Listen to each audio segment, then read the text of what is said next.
Le département de Seine-et-Marne s'est engagé dans un plan climat-énergie territorial dans le cadre de l'Agenda 21 qui avait été initié dès 2007 pour traiter des questions énergie et la question du réchauffement climatique au niveau du territoire de la Seine-et-Marne.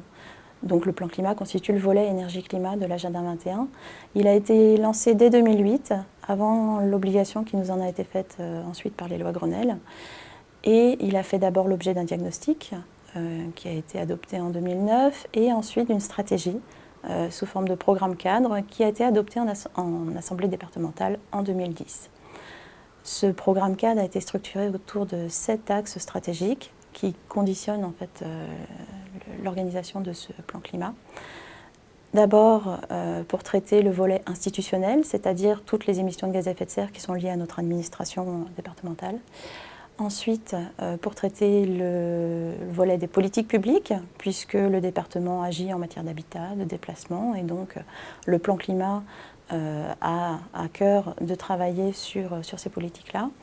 Et puis un volet territorial, où là il s'agit vraiment de mobiliser, d'agir avec les acteurs du territoire de la Seine-et-Marne pour démultiplier, pour avoir plus de force et de poids dans la mise en place de la transition énergétique.